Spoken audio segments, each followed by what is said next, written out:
காஞ்சி பெரியவா மனசுத்தி உபன்யாசம். மிக ஆழமான பெரிய விளக்கம். ஒரு மிக ஆழமான உபன்யாசத்தில் காஞ்சி பெரியவா ஆன்மீக வாழ்க்கையின் அடிப்படை ஒன்றை விளக்கினார். அது மனசுத்தி, அதாவது மனத்தின் தூய்மை.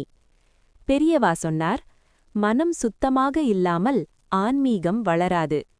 பின்னர் அவர் விளக்கினார், நாம் எப்படி சிந்திக்கிறோம், எப்படி பேசுகிறோம், எப்படி செய்கிறோம், அதுவே மனத்தை உருவாக்குகிறது. கோபம், பேராசை, பொறாமை இவை மனதை அழுக்காக்கும். அன்பு, கருணை, சாந்தம் இவை மனதை சுத்தமாக்கும். பின்னர் ஒரு ஆழமான உதாரணம் சொன்னார். ஒரு பாத்திரம் அழுக்காக இருந்தால் அதில் ஊற்றும் தண்ணீரும் அழுக்காகும். அதேபோல மனம் சுத்தமாக இல்லையென்றால் எதையும் சரியாக அனுபவிக்க முடியாது. பின்னர் காஞ்சி பெரியவா சொன்னார், மனத்தை சுத்தப்படுத்து, அதில்தான் இறைவன் இருப்பான். மனம் சுத்தமானால் வாழ்க்கை தெய்வீகமாகும். நன்றி.